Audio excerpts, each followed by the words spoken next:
everyone. Welcome back to another episode of Beneath the Lifter. My name's Charles McGilvray, and as always, I'm joined by Simon Stacey and Jess Kebbell. We're a fans podcast by fans for fans of Northampton Saints. How are you both doing? Good, thank you, mate. Good, thank you. Good. It wasn't too bad on Saturday early evening. That was Not at a all. bit of a show, wasn't it? It was a good game. Yeah. I mean, we all sort of thought we'd gone too big with our predictions. And did I not get our score bang on? No. I think I said 51, didn't I? I honestly don't remember what I said. You gave them more points, though. Yeah, I got our score right, though. Come on, give me some kudos for that. Yeah, kudos doesn't account for anything, but yeah, we can give you the kudos for it. Yeah. I mean, it was a funny old game, wasn't it? Because we just were very both sides were quite clinical when they got opportunities, but then there was so many incidents. Like for a game that's got whatever it was, a 35-point swing margin. There were so many sort of controversial moments that have, happened during the game that were controversial, but then also since the game have sort of become seemingly a discussion point within rugby. So, yeah, really. We shouldn't. I know we're not going to mention the ref, but I'm not going to lie. I don't think I've seen a worse. Well, I would say worse referee. Just his interpretation of the rules. I was scratching my head. I did not understand half of the decisions he made. So we won't mention the Kenmany he tries. We both know we've already discussed that. No, we need to discuss it on the podcast. We just jump straight into it. I mean, with the Kenmany one, it's foul play in the act of scoring, isn't it? Yeah. He said on the ref link, as it wasn't in the process of scoring a try, I can't give a try. But if he hadn't tackled him with his head, he would have scored a try. So that baffled me out. I didn't get that at all. I haven't seen an interpretation anywhere by anyone that sort of agrees with the referee. No. I mean, I've seen quite a few articles where they're actively not wanting to criticize the decision. So there's sort of what Saints would have been well thought they're right to have earned a try a controversial, a decision that wasn't sort of in line with other people's expectations or whatever it may be, everything to just not to get around the point, but that was just the oddest decision, really. Ever. Right? That was an odd decision. What do you think of that one, Jess? No, it was weird. I couldn't really figure it out at the time because he was on the ref mic, but so much of it was in Italian for the first bit. I was like, which is fine. It's fine because at the end of the day, you've got an English team and you've got a French team and you and your touch judge speak Italian. So I was like, it's fine. But for ages, I was like, I can't figure it out. And then I still couldn't really figure it out, even when he'd finished talking. And I couldn't really make it out on the screen because I remember messaging you guys like, I'm going to have to watch it back because I have no idea what actually happened. It just seemed off, was about as kind of as far as I could get. And the only thing I can try and establish with this interpretation is he arguing that a legal tackle would have put him into touch, and so this is the only thing I can figure of is that potentially. I still don't think that's right. I still don't think that's right. But I'm trying to justify my mind of where has that interpretation come from, because it seemed like so out of left field. So I'm just thinking, right, his foot was in touch when he was tackled. So is he making the argument that he couldn't 100% say would have scored a try? But then his reasoning was not in the act of scoring. I was like, but it was. So it just left me really, really, the whole game left me really confused. And you just kind of it was a really good result, but you got to the end of the game and it was there's this really weird kind of disconnect with what I was seeing on the pitch and what the ref seemed to be deciding. And what really kind of made it click for me was when I was watching it at home, and one of the commentators were like, I don't know what game Andrea Piardi is watching. And I was like, that's what it felt like to me. I was like, I feel like I can't trust my eyesight. Am I seeing things really wrong? It was just very bizarre. Like I said, it doesn't matter in the end of the day in terms of the score, but you'd like to think that refs are going to make those decisions. They need to make those decisions correctly. In other games, that makes a difference to the outcome, right? You're clutching at straws as to trying to understand the logic of the referee. Not he's interpreted that way, I disagree with his interpretation. It's a case of we're trying to put things in place to understand how he got to where he got to and the logic that was going through his head. Yeah. Like, there was a couple. We may as well just cover off the referee, right? So then we can stop talking about it. There was a couple of other big moments that I thought he was well and truly off with. One was, I think that in chronological order, the next one was the Odendall bolt upright head on. See, this one was worse. There. This one was worse for me than the Kemeny one, because the Kemeny one, I'm like, he's tried to save a try and he's just made a bad. The tackler's made a bad decision, right? With the Odendall one, I was like, it was so blatant, and for the ref to say, well, I can't see head contact, or well, everyone else can, and then Dingwall going up to him and going, well, he's bleeding from the face, and his actual words were, we can't say it's from that contact. Yes, we can, because it's on screen. It was. I found that one even more bizarre because I felt like. He didn't get up afterwards. He's getting his nose cleared out, and his actual thing was like, well, we don't know if it was from that contact. I was like, no, we do. You think it isn't for some weird, bizarre reason, but we kind of do. And it was so weird. It felt like the ref would seem to get more het up about sending players off for bad behaviour in terms of like stuff off the ball, like the 2 yellow cards, which I still think were fair. Let's for not the rush 2 guys that scrapping, but we'll cover that bit. No, sure, but it links to the point of like, he seemed so intent on sending people off for that sort of stuff and not stuff that actually is like foul play within a game. Like, I just found it really, really weird. I found it weird how he could see that and say there's no head contact and that, he could have been bleeding from something else. I'm like, but he isn't though. It was insane because he said there's no clear head contact, and you can see it's head on head, and Berger's nose looks like he's broken. It's absolutely gushing with blood. And then later on, he gets it redone again. He goes, oh, I'm sorry. He goes, oh, no, it's not your fault. I was like, well, you just said it was his fault because you said he didn't bang heads with the bloke. The bloke was, I do not understand that referee, but I was laughing. And like you said, going back to what you said about the Italian, there's people around me don't have the ref link, so they always look at me, and I'm like, I can't tell you what he's saying because he's speaking in Italian. And I was like, what's the point of having a ref link if you can't understand him? Yeah. But... my God. Go on and do the next. What's the next one then, Charles? Just let's cover that one off. To be fair to the ref, he said he couldn't see head-on-head contact, right? I don't know what he was watching because it clearly was, right? But it even was worse than the than Kemeny's. But even still, that's not the foul play. It's not head-on-head is foul play and anything else isn't.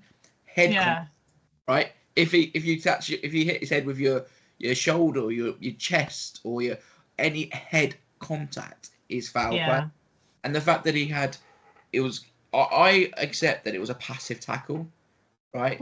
So therefore I'd say, well, head on head contact, so you started a red card, mitigate it down because it was a passive tackle, it's a yellow card, isn't it? Like, but he completely ignored it and just completely got it wrong, I think, and then luckily, like you said, it didn't impact the result. The other one was the I'm slightly frustrated about this next one, which was the 2 yellow cards, right? Well, the 3 yellow cards. The 3 cards, right? So the old Baguette on the wing, he comes in, and that's so cynical. That's so old school, right? I haven't. This is the whole point of Castres as a rule, right? I haven't seen a team come to the Gardens with the intention of being dirty, like legitimately dirty in some of the things that they were doing in terms of cheap shots off the ball, really sort of illegal contact constantly, right? But he dives in, clearly tucked his shoulder in, his arm in, shoulder straight into the back of an opponent who's on the floor, not looking at him. That to me is actually, like, I know it's not contact with the head, but for me that's a red card. I understand it's a yellow, right? The next point, I don't think there's any controversy there. Like, he did a yellow card. No, I think it's a red, but whatever. The next point of, he then sends off the 2 players afterwards. What did Timo do that he shouldn't have done? You know what he did? You know what it was, though? It's because, was it Langdon? I think it was Langdon, wasn't it? He was on the floor. Their 17 looked like, from my angle, was proper roundhousing him. And Timo come in and just literally took him out to stop him hitting him. Yeah. Timo comes in and clears a player who's on top of one of the Saints players, right? Punching him. Well, I'm not sure about the swinging punches, right? But they were definitely, one up and in, scrapping, whatever you want to call it. Right? and he comes in and drags a player off of his teammate. That shouldn't be punished. That should be applauded. Yeah, but do you know why he did what he did? And I'm not giving him any credit because he was awful, but he did warn the captains 3 times. He said, any more after the whistle, and whoever's involved are going to the bin. So, unfortunately, Timo's come in after the whistle and moved a player off of our player from being whatever he was doing. So the refs just like, you two go to the bin. I don't care. Like, he's trying to make a point. Oh, I'm going to send them off team yellows. I'm sending them off because, the way the players are going backwards and forwards isn't acceptable, right? But there was a comment earlier in the game where, Dingwall reacted to something.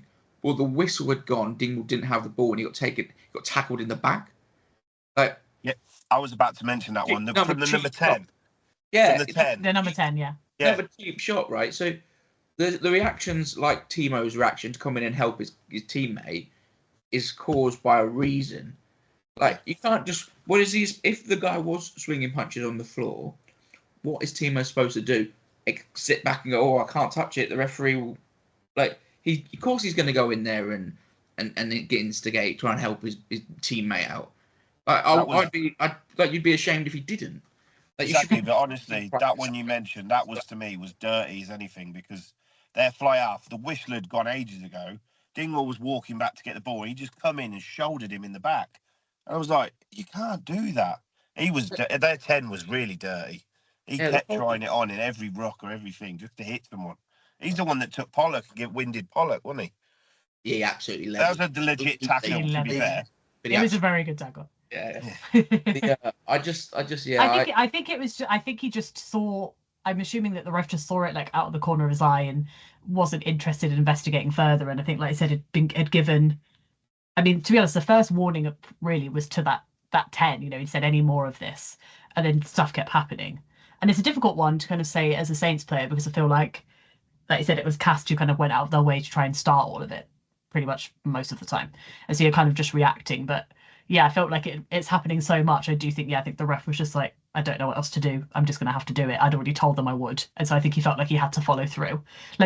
Agree with it or not, I think once you've told teams, next time it happens, I'm sending people off, you kind of have to at that stage. So I think that's he got himself into the hole, the ref there really, and didn't seem to really have much of a choice. And it was okay in the end because we still had, obviously, like I said, the man advantage for that time period. So it didn't really, but it's just, the whole game was just bizarre. It was one of those that was just, it felt like it took about 3 hours to finish. So much was happening. Oh God. The time was off so much of the time to keep looking at different things. I was like, when are we going to get out of it? Particularly as it became pretty obvious that we'd won with sort of half an hour to go. And I was like, what else is going to happen in this time period? It was very strange. And it felt like a really competitive match despite not being at the same time, if that makes sense. The scoreline is very, very flattering, and I actually think there's probably 2 extra tries we could have had on top of there, where we kind of fumbled the ball in places. But I don't know. I don't know if it was. It must have been a tactic from Castres for some reason. Maybe they thought we didn't beat them or get close last time, so we're just going to try something. And nobody really, other than maybe Timo in that moment, and like you said, you could make the argument he's doing it because of his. To help his teammate out. Otherwise, there wasn't really any reaction from Saints, and I think that's what made it worse. I think once they start doing it and they're not getting a reaction, it's like, well, we've got to keep going until we do get a reaction. And in the end, you're just shooting yourself in the foot. All it did was shoot Castres in the foot, not us in any way, shape, or form. It's why I really dislike the kind of rhetoric around Pollock and his celebrations during the tries. I was like, if you watch the game and that's the attitude part you had a problem with, then I don't know what to tell you, because some of the stuff that Cass were doing was, like you said, it was dirty. And I never like to paint players or teams that way because stuff can happen in rugby matches, but it was dirty. It was like they were going out of their way to be nasty and to rile people up. And in the end, it didn't work. And very strange. It was a strange day. Great result, but a strange day. The problem is he kept going to his TMO. The first half was nearly 60 minutes long. And then he didn't listen to him. So what was the point? Like I said, the Kemeny one, we're not going back over it again, but he asked him to review it, and then he said, oh, there's no head contact. Listen to your TMO. You couldn't hear the TMO on the mic because he's just you get on with it, mate. I'll let you ref it. Well, what's the point? Yeah. I just didn't get it. Why waste all that time going to the TMO if you're not going to let him look at the screens and tell you what's happened? It was It It's was just pretty insane apparent. refereeing. Yeah, it was pretty apparent somewhere as well that his touch judges weren't agreeing with him. You can always kind of tell. You can tell when they sort of like they don't say anything in agreement. They just sort of nod and walk off. You know, like there's kind of you can always tell that perhaps they don't agree, but at the end of the day, it's not on them to kind of change the decision. But there seemed to be, I think, on both of those, the kind of Kemeny and Berger one, I'm not convinced that there was full agreement amongst the three of them. But like you said, when a ref has got it in his mind that it wasn't head contact or it wasn't this, like, and he's not got that much interest in hearing other opinions, then there's not really much you can do as a touch judge in that point, is it? You know? Yeah, I mean, I think it was actually the touch judge that came in with the two numbers for the 16 and 4 for the 2 yellow cards when they got sent off. But it was one of those, it was just like very, very. So I will remember back in the day when I think it was Saints v Gloucester, and I mean I was there, but it was like someone punched a Saints player, and Sharky Robinson came in from about 40 meters away with just a hellmaker or a right hook onto a player. And was that the Aussie fly half that? Yeah, Duncan McRae. Yeah, Duncan McRae. That's the one who did the Lions. He did it in the Lions as well, didn't he? Well, he absolutely belted in the Lions, didn't he? Absolutely took around, like really like about 8 unanswered punches on Ryan Nagard. Yeah, they got out of his head out here, but yeah, that's many years ago. But and when they asked him, and you're red carded, Sharky, obviously, and when they said, well, what was that all about after the game? He said, no one punches a Saintsman, right? And it's like and everyone went, yeah, fair enough. Then we don't blame you. And like the thing is that no one would have. Like like I said, like everyone we'll get into it now about the celebrations and stuff, but the spirit of rugby is if you see your mate getting filled in, you don't just watch, you go in and you help your mate. And to send Timo off for what he did when all he did was push someone off someone, I just think it was just because he'd said, look, any more after the whistle and the 2 players involved are going in the bin, so he had to do it. It's stupid. He dug himself. Like I said, he sort of pushed himself, I think, into a corner at that point. Because, like I said, if you say that and then you don't follow through it, he didn't actually. He didn't because he warned them. They did it again, and he didn't do anything. Then that happened. Then he's like, right, I've got to do it now. I've got to do it now. By the way, can you stop referring me to like Uncle Albert like during the war, like I'm some old man? I'm 42, mate. You know what I mean? No. I have been to many Saints games, but I'm not that old. No. Well, no. All I meant by that was a point of like you would know you. I was there, mate. You were there, like same as I was there. Whereas obviously Jess is a bit younger than both of us, and therefore she wouldn't remember the era of Sharky Robinson and Shane Dran and the like. But anyway, the only Saints punch I remember is in the 2014 semi-final. Celeste, one of the greatest. Yeah. On Tom Young's side, the what was I saying? Then also, but the thing is, like you said, he talked himself. He dug his hole for himself. He wasn't even giving it to the assistant said about it anyway. But anyway, moving on. Right, we did cover it. We did sort of briefly get to it. There seems to be an uproar in the sport amongst the fans, but also outside of Northampton at the moment, around the antics of a certain chosen one, and I mean, I really don't get it. I'm not going to jump ahead, but the second one, the swagger that he did, I was actually crazy. It was like, and then he just waits, and then he puts it down, jumps out the way, and then does a little basketball for what a legend. But I mean, there seems to be a lot of uproar about whether that's in line with the spirit of the game and value. Did they not see the kids after the game? All the headbands and the same haircut and asking for his autograph and his boots. He's 20. Yeah. He's already like an idol to all these kids. So what's the problem? Yeah. It's not arrogance. People call him arrogant. I don't even think it is arrogance. He loves the game. He plays the game. You celebrate. It's not like rubbing people. That little swagger was probably a bit over the top, but I loved it. I mean, I tweeted about this and it popped off massively.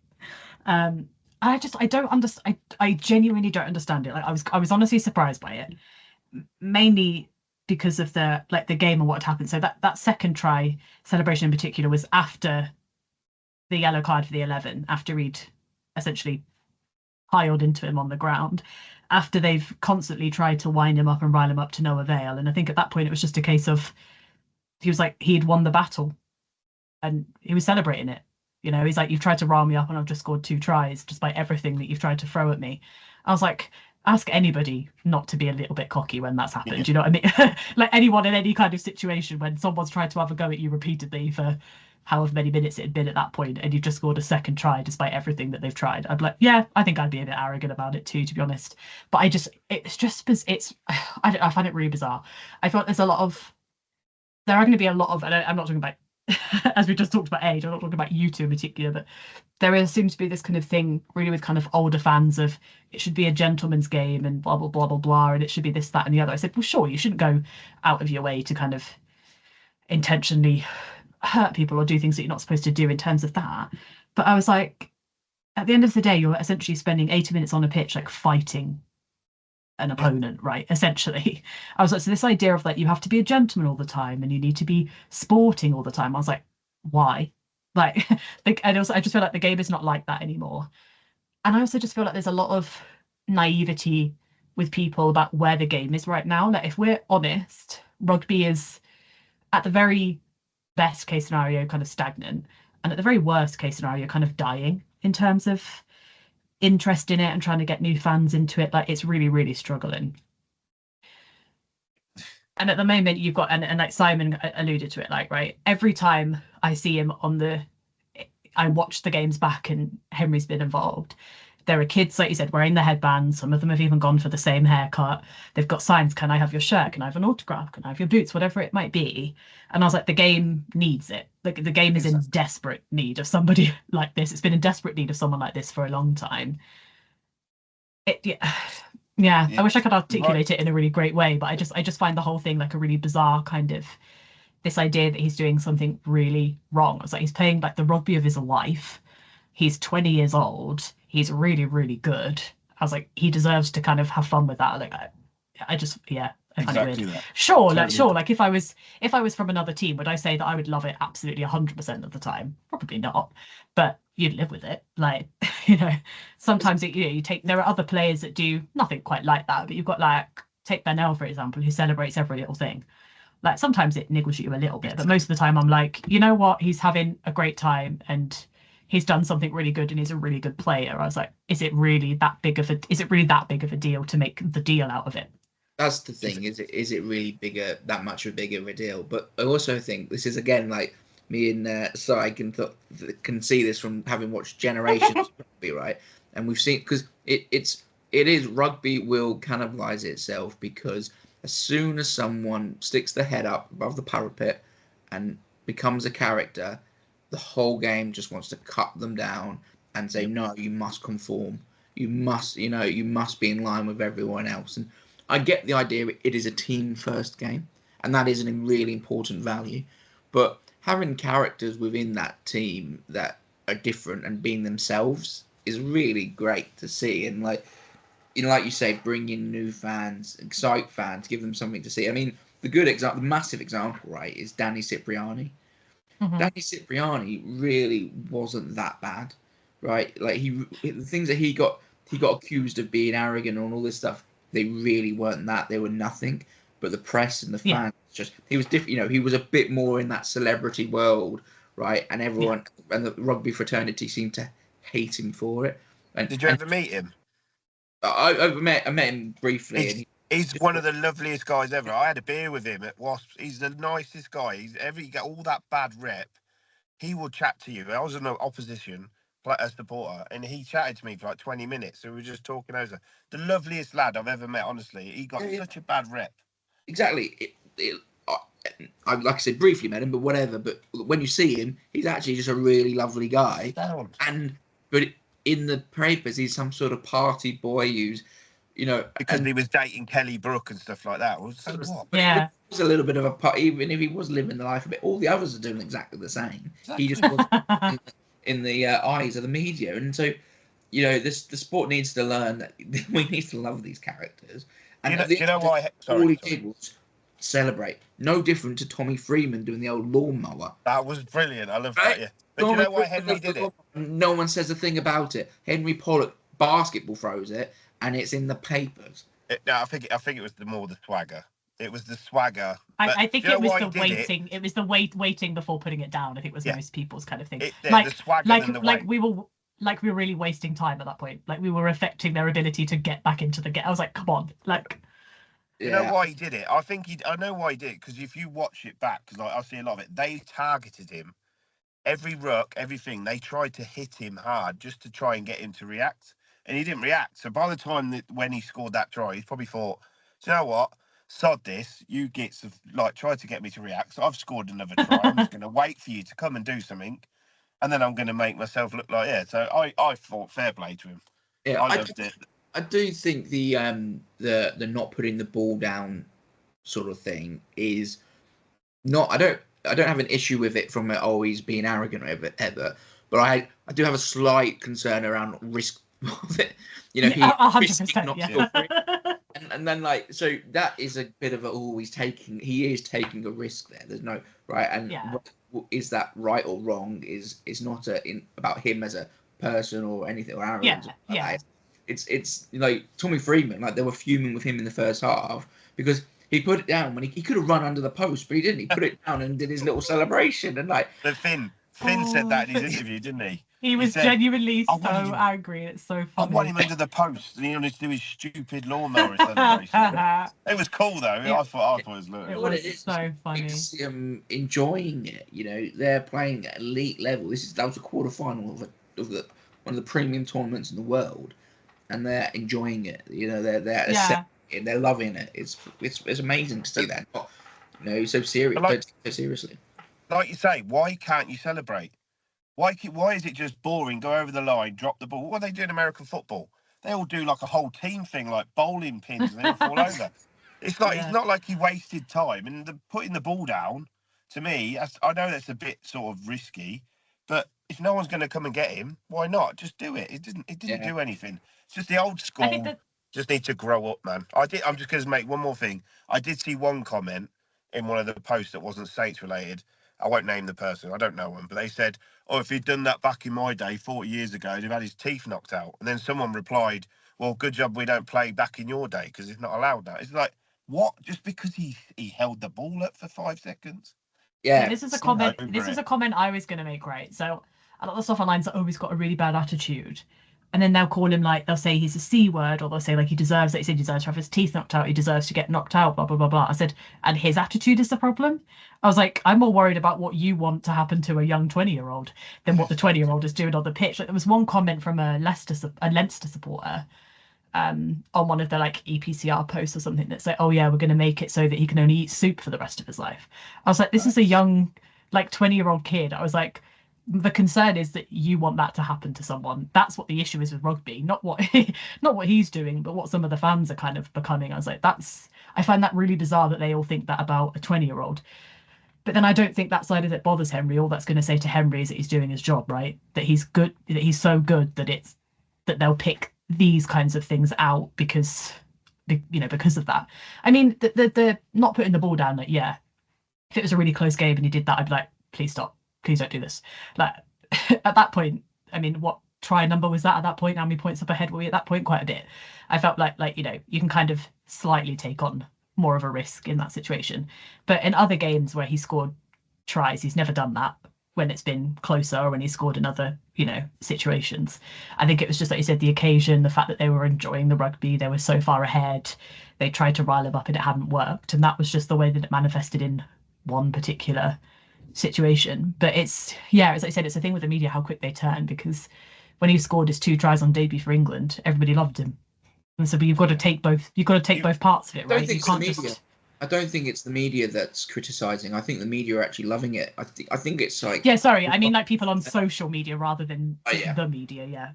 I think the problem is that was him chilled out, I think, so he just did what he wanted. You look at all the other tries when he scores, he's absolutely ripping his shirt off and he's smashing the ball into the crowd. That one was just I've got time, we've won the game, I'm just going to do what I like. Yeah, I think because he did it for his first try as well. He was sort of celebrating before he dotted it down. He punched the ball down, didn't he? He punched it down and then he slammed it right. I have no issue.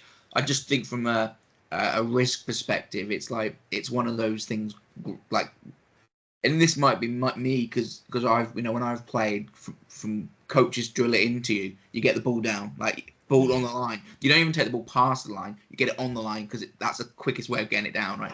And it might just be because I've had that drilled into me, but I just think put the ball down and then do all the celebrations and the whole sort of not putting it down. This is something else. Again, this is I'm aiming this at you, Simon, right? Because he's one of your favourite all-time players, right? But you've probably seen the video of the Carlos Spencer try, one of the greatest tries of all time for the Auckland Blues. I know what you're going to say. I know exactly. It's the Crusaders. He actually, he one of the greatest tries ever, and he finishes pretty much under the posts. Doesn't go on the ball, walks to the corner flag and runs it, right? And it's just because of utter arrogance, like not arrogant in it from a bad point of view, just utter like showman and like Clark. But then he converted it. He didn't like. I'm not going to score into the post and make it easy. I'm going to take a pit or what he scored then, and goes to the corner and then converts it. That's sort of like it was the Crusaders. Who blames him? They're our enemies. I hate the Crusaders. I think he was also the difference was Spencer was wasting time because of the nature of the game stuff. But yeah. And also because I'm not sure Carlos would have backed himself to convert it from the touchline normally. No. You remember if you want about that, you remember the Biarritz game when we were playing him in the semi or quarter final in San Sebastian? He was shouting at Robbie Kidd to go under the post because he was kicking that day and he didn't want to kick from the corner.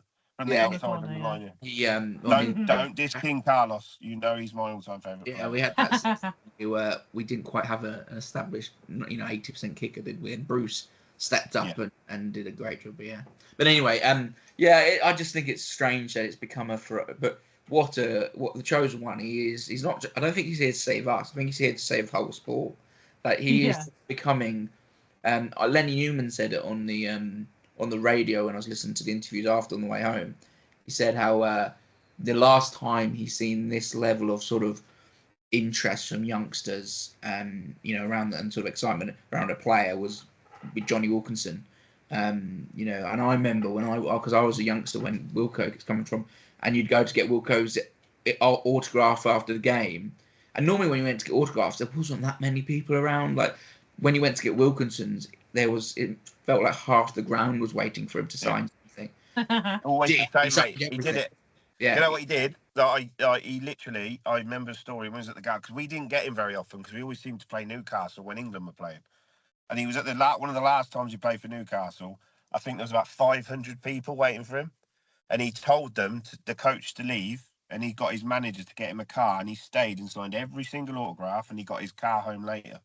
That's the type of man Johnny Wilkinson was. Those players back in the day, and I'm sure they're the same these days. I don't go autograph hunting anymore, but they were gentlemen, that's for sure. And I'm pretty sure these younger players are as well. But it's weird. I mean, the fact that people are talking about it is good to some extent. Yeah, it's good. Yeah, definitely. You mentioned that coach just drilling to you, get it over the line or on the line. Thing is, Charles, me or you didn't have the skill of Henry Pollock, so he can do what he likes. Very true. Very true. And the funny thing is, they always, after someone scores, always go to see the coaches, and literally Dowson and Vesty were just like crying with laughter, like both times. Like they probably have that situation of like, you know what, we're just going to let him do what he does because it's actually the best way to manage someone sometimes is kind of to be hands off when you need to. And I just think they thought that was funny. I think, like I said, if the game was closer, they probably wouldn't have thought the same. And I'm sure there was probably a note given to him of like, if it's a close game, don't ever do that. But I don't think he would have. They could laugh about it in the moment. To be fair. No, I don't think he would have done it in a close game either. No, I really don't. No. He's normally that aggressive. When he scores, he's like, smashes the ball. That one was just, he was killed. Yeah. It's amazing to see the passion, the means. Yeah. The Just hope we can sign him down to a 20-year contract or whatever. Just get him some central contract money ASAP. Yeah. Anyway, we've spent enough time talking about Henry, the chosen one, because he is phenomenal. But we should probably talk about a few of the other people. They were quite good as well. Who did you think stood out? Fingers again, as always. The boys just. Yeah, the glue. Yeah. He does everything. He does get credit from Saints fans, but he does stuff that no one notices, and that shows a good player. And he doesn't go for the for all the glam. He just does all the hard stuff, and he's just a good leader. He even took what the ref's stupid decisions on his chin. I would have not have accepted the Kemeny one. He's like, oh, fair enough. But yeah, there was loads, mate, to be fair. Berger was solid again, even with a busted nose. And yeah, you can name anyone, mate. One of the best things to see, and I bet he didn't want to come on this soon, was Mr. Furbank. Coming on, he didn't look like he's been away, did he? Bloody hell. It was wild how good he was, considering he hasn't played for 4 months and like got back into like sort of contract training very late on, because he'd obviously tried to get into and then he'd hurt himself, hadn't he? And it kind of set him back another couple of weeks. And yeah, to have to come on and probably expecting to do about 15-20 minutes max, and then ending up having to do sort of 50 instead is actually pretty crazy. I thought he was like he was so good. I was just well, I'm pretty sure he got replaced because his arm was hurting. Wasn't it? So sorry, he definitely didn't stay on for the whole thing. But yeah, I wouldn't have been expecting that, obviously. But yeah, man, he was so prepared and so on it. Like, I just thought anyone else you wouldn't be that good. Like, it was scary good. And also that the willingness to throw himself in when obviously the arm is still sore with what looked like I think someone has said it looked like almost like a shin pad was kind of put round it and then taped around to kind of help protect it. And it was obviously sore, got sore and sore as it kind of went on. But that was ridiculous how good he was, honestly. He is such a point of difference, right? Because like, I thought Ram was like sensational. That's when he's back to where he was before. Right? He's so classy. He's so smooth the way he runs. He's just top drawer, right? But the difference between him and Furbank at fullback is quite different in terms of what they bring. Furbank brings something that not many players can bring. That roundness to his game in terms of he's got all the pace of a winger, etc., but the skills of a fly half. And also it's not just that, it's his vision and his ambition. He hits the line so hard. He turns a sort of an overlap.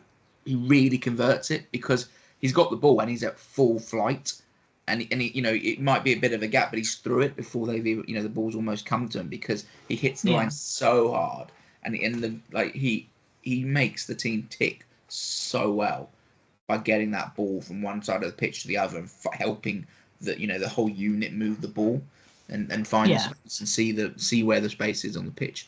Like I said, Ram I thought was great. He's tremendous player and so silky smooth in his movement. But Furbank is an X factor player in terms of that point he has. It makes. Yeah, I mean, also what we're going to have now is obviously both of them are going to be playing together with the really unfortunate injury to Hendy. It is obviously going to have Ram now as the wing option going forward, but it's just the worst timing in the world, isn't it? He was looking so good as well. Like he was looking so good, and he had some great breaks. He can make something out of nothing in like a foam box sort of thing. So it explodes into those sort of channels really well. And like to have him and Slytone, who you could argue are the two starting wingers. If Rice there, you could argue that and to have neither of them available is big distract, but shows you the quality of the squad where those are out and it's Freeman, Ram and Furbs is a back three. That's a back three, It's just unfortunate timing, isn't it? Unfortunate timing because he was probably a shoe-in at one point for the kind of England tour, and it's just a case of can he get himself kind of fit in time for that, because it was a dislocated shoulder, they said, wasn't it? So it's going to be hard. It's him for the season. Was it the same one? Yeah, certainly. Yeah. Was it the same one Lawrence did on him? Because if it is, he might need an op now. It was his left shoulder. I can't remember. I think it might have been the same one. Yeah. Yeah. So maybe it's just loose, and he's probably going to have an op on it now.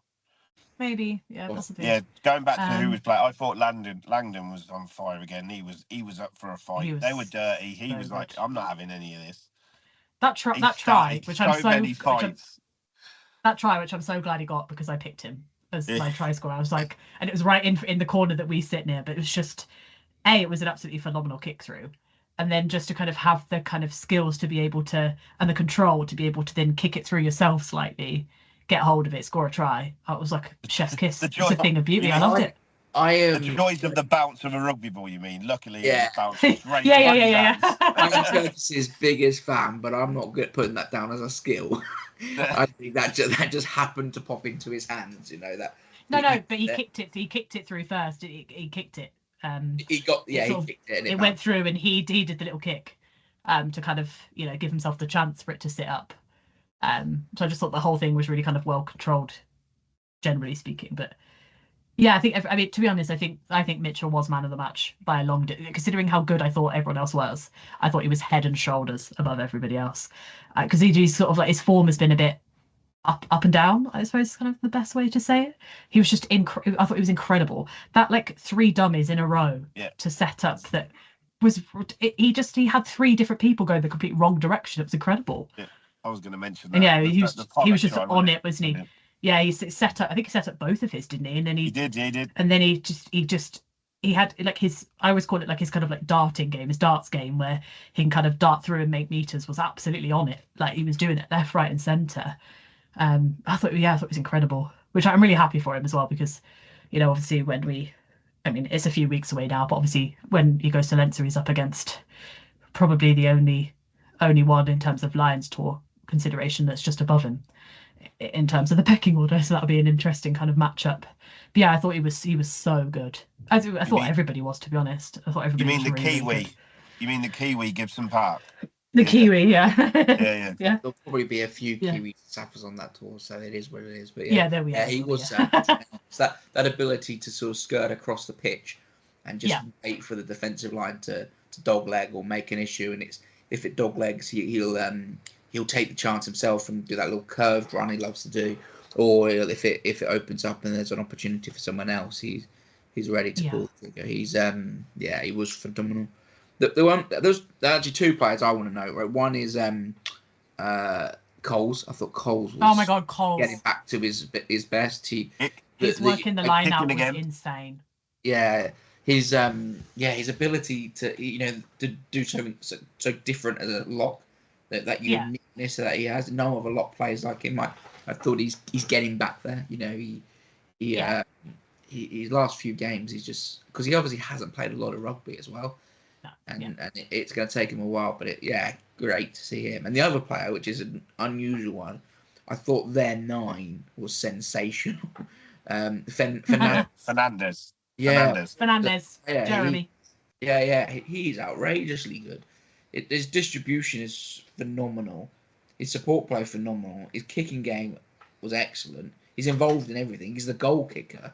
Like he was their one sort of stand. Me, he was stand up. He's such a French scrum half, isn't he, as well? Kicking the point. Yeah. Yeah. So Coles was like his ability to. We always talk about how well he is, like how good he kind of performs in our lineouts, but his ability to read their lineouts he was so on it. I mean, he stole multiple of them, and with ease quite a lot of the time. And then he just makes meters left, right, and centre. He puts kicks in sometimes. Like you said, he's so different to kind of what you expect someone in that position to be, but it works so well with kind of the way that we like to play. Yeah, it just felt like we were really on it, but there are still some things to work on. And that's kind of crazy to think about when you think of a 51-16 sort of score line, that it wasn't, I wouldn't say it was necessarily 100%. Like I said, I still think there are a couple of tries we kind of let go begging a little bit. And sometimes we do give a bit too many penalties away in certain areas. And there are certain things that we definitely need to work on. I think even Finn Smith said in his post-match interviews, like, we need to do some work on the breakdown because, against teams like a Leinster, for example, we will just get punished. So there's still work to do, definitely. But it's going in the right trajectory, which is always a positive. And I always remember I always go with my mom, and I remember speaking to her that I said, like, the Bristol game will be the key. I said, if we can get a win over a team we haven't got a win over for a while, taking that confidence into Dublin will be huge. Yeah, no, definitely. Yeah. Go back to your Coles at the line. I mean, him and Kemeny as a pairing, our line out is. Yeah, are you mentioning Kemeny there, mate? Well, Kemeny, I thought he had he's always been a phenomenal line-out operator, but I thought he was actually involved it a lot more than he normally. He was really amongst it. I thought he was fantastic. Probably more so than he's been for a while. He was really, really up the guts a number of times, and in the tackles and in the breakdown, he got a turnover. Yeah, he was. Yeah. But the point being, with the two of them at a line out, I mean, it makes it very difficult for an opposition because they're just sensational at getting up in the air. It's like the ability to just challenge and get a hand and knock it back is yeah. Do you even think they actually came to play though? Really, they were just very defensive, and every time they got a penalty, they kicked 3 points. I know that's very French, but they didn't really look like they were going to score a try. They had that blonde winger that was just annoying everyone, who's trying to do stuff and take quick taps. They just did not look like they were going to score a try. I know they scored one, but I think they were broken with the Freeman try.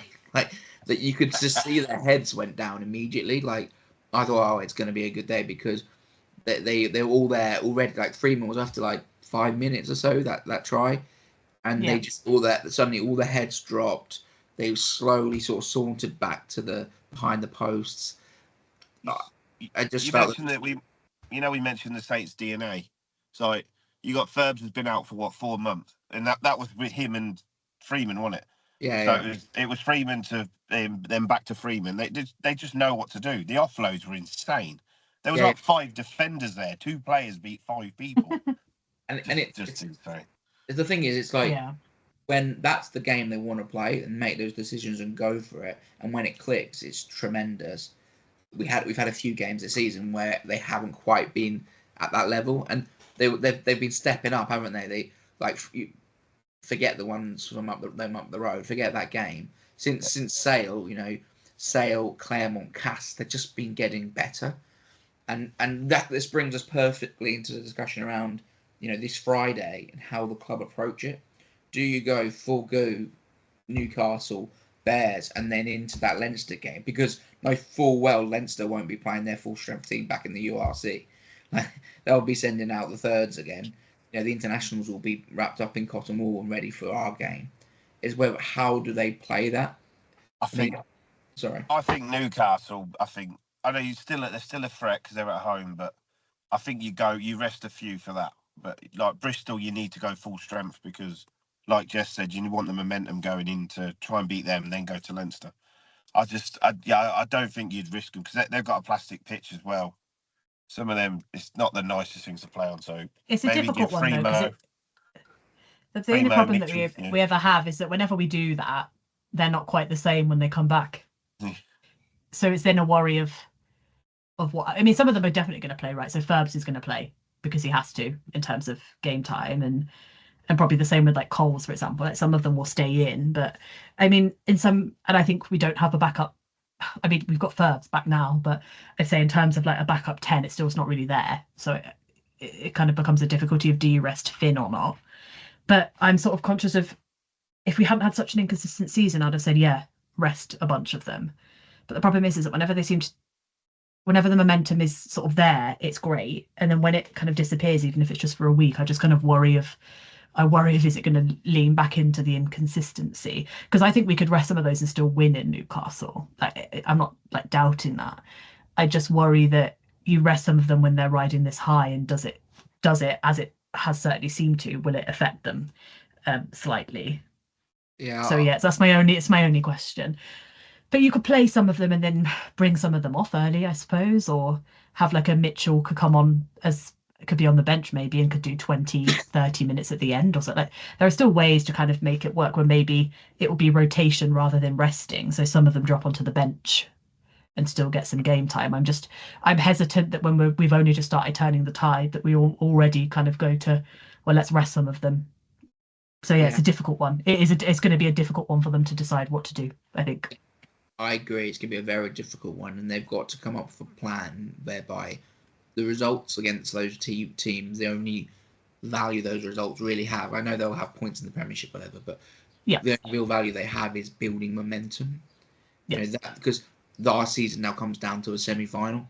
Win it, it's a phenomenal season. Lose it, it's probably just below par, right? You could argue it's well below par, but anyway, that one game defines the season at this point. And so they've just got to make a decision. What is the best way to prepare the team? Yes. for that game. And I'm almost of the view like send a completely rested side up to Newcastle, but then go full strength against Bristol at home. Because away on, like I said, a plastic pitch against a team scrapping for their sort of everything really, or they could be there, and if they give up, well, you could send any team anyway. If they're not scrapping for everything, then you could send any team and beat them. But if they're really desperate to win at home, make it a bit of a slogfest. Do we really want that? Is that the standard? Yeah, I mean, I wrote down a team earlier, right, trying to work out what you would do if you would rest every single player, and I came to West, Walker, Miller, Munger, Lockett, Scott Young, Pearson, Finn Brown, Tom James, Roy Hutchinson, Seabrook, Savala, Litchfield, Glister, and Ferbs. Right? It's still a good side. Yeah. Yeah, no, definitely. The thing is, Sorry, I was going to say, I'll be a bit worried about Hutch at 10. Not against him. We know he's not a 10, bless him, but yeah. Yeah, I think you could do a job there, though, against Newcastle. Because when we played, obviously he played 10 against and if GMC's fit, then I'd think maybe he's sent in, but I don't know what the fitness like is. But if you think remember against Stad, we still played some pretty good attacking rugby with Hutchett, and with Furbank at 15 as well, adds a bit of game management, not now on the pitch. So yeah, you could obviously switch them around, have Furbank, Hutchinson at fullback. Yeah. I'm not sure they go to the extreme of the whole team apart from Ferbs, but they'll know best what players need what. Some players what they need, exactly. Some players are better playing every week, and that's the best way to get the match out of them. Some people are best give them a rest, train that sort of team this week. But they're not really training for this week. They're training for 2 weeks' time or 3 weeks' time, whatever, etc. That's what they're training for. So I'd say that's where we're focusing. All the training is going to be driven towards that. There just happens to be 2 fixtures in the way. In between, yeah. It's interesting. Yeah, like I said, there's different, like you said, and it's not even going to come down to kind of, do we want to rest as an overall team? Like I said, I think it will come down to individuals. I think it really will come down to what does that specific individual need. Yeah. And so I think I'm not even going to attempt to guess a team because I'm not actually sure it's possible. And like I said, we've got, like I said, it's also question marks over who is fit. Is GMC going to be back? Savala was obviously not fit for a while. Like, there's so many questions of, what we actually left with in certain situations. Like you said, some people, you think something like, you think, oh yeah, you could definitely rust Tommy Freeman, but then Tommy Freeman scored in every single game, and he might be desperate to kind of keep that going for him. He did have the Tigers fixture off, didn't he? Yeah, he had the Tigers fixture off. Yeah. No, yeah. To be fair, I'd stick with that pack, but I might play Hafar and have West come on. West played well when he came on, to be fair. Yeah, he did. Yeah. Yeah. I wouldn't go far off that, to be fair. You're not going to risk Finn, are you? At 10, you're not. I wouldn't want. He looked like he was hobbling a bit as well. So I think he always looks like. I sort of started to think that he just always looks like that. He looked like that all of last season. They said afterwards they were all struggling with cramp because of the pace of the game. The pace of the game, yeah. Well, they need to get used to it because, I reckon that our best chance, if we even have any, of beating Leinster is to play our way and to play fast. I disagree, but we'll get into that. I think trying to change the way that you play is a surefire way of not winning. I'd change your way of playing, great, but I think there's a variance. Yeah. We'll get into that when it's. Oh no, yeah, for sure. Yeah. But so should we do? So predictions wise, it's another dead heat between me and Jess because somehow Langdon got over. So it was. I was celebrating that so hard. I can't even lie. I know you're not going to give me anything, but I think for actually guessing the amount of points they ain't scored, you should get a point. That's bang on. 50. Try and guess the rugby match. It would still end up with a dead heat between all of us. Anyway. Still be a dead heat between all of us anyway. Yeah. Well, I haven't got any points. I don't know. I think you got to get the score right. If you get the score right, bang on. What was their score? I forgot what did I say they'd get? 16. So you gave them a bit more points than you gave them you gave them more points. 5. 9. 5. 9. 9. Okay. Yeah. What did I say? I said 40 something. So I underestimated us. Yeah, you went 40-22, so 18-point difference. So I went 51, which was right. 25, 26-point difference, and I went 36-12. So I was pretty close to their score, but yeah, it's all around. Yeah. So yeah, it's like all around the kind of I think. I'll be honest. If thinking about like Newcastle, I'm expecting something pretty similar. To be honest. Yeah. So let's go. I'm not picking a try scorer because I either get it wrong or I jinx them. Poor old I picked Hendy, didn't I? You did pick Hendy, unfortunately. Yeah, and then look at him. 3 minutes, he gets crocked. That's not good.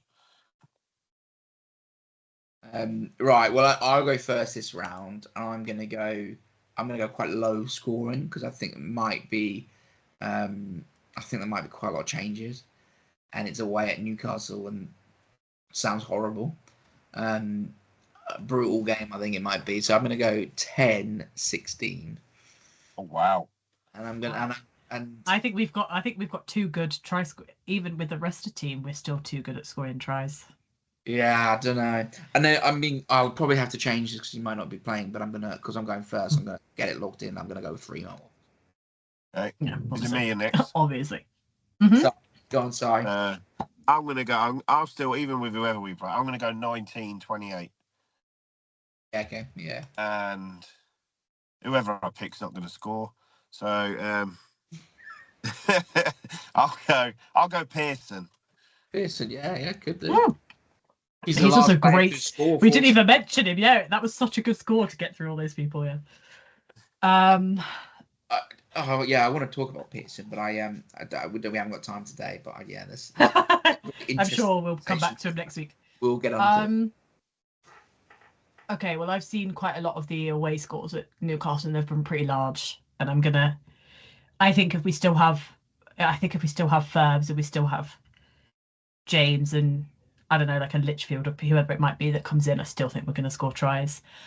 I'm going to go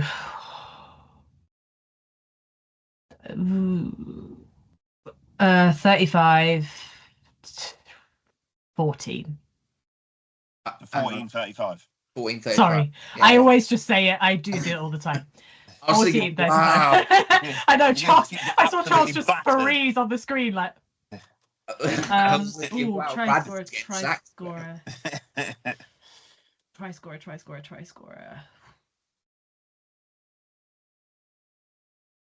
I'm going to assume that they might still play Coles because he hasn't had a lot of rugby, so I'm going to go Coles. But again, with the caveat that both me and Charles might have to swap. Because I think, who did you pick, Simon? Pearson. I think Pearson. Pearson, I think. Yeah. And I think Pearson will probably start because he's been the bench, hasn't he? So I think he'll play definitely. That's how I'm getting points now.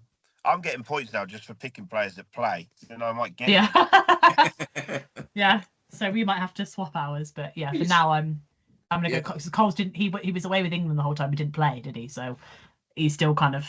So I'm gonna say Coles and go with that. But and to be fair though, like if they go share with the same team and Pearson's on the bench, we'll still allow. Bench player. I don't think. Yeah. But I'd probably even if someone was on the bench, I'd probably just stick with. But no, I've gone for a forward this time because I think Coles he's been so close the past 2 games. He's been like almost there. I think he's gagging for one. So I'm gonna. Well, you said you went. Go with him. You went Pollock 2 weeks ago. You went Langdon. Yeah.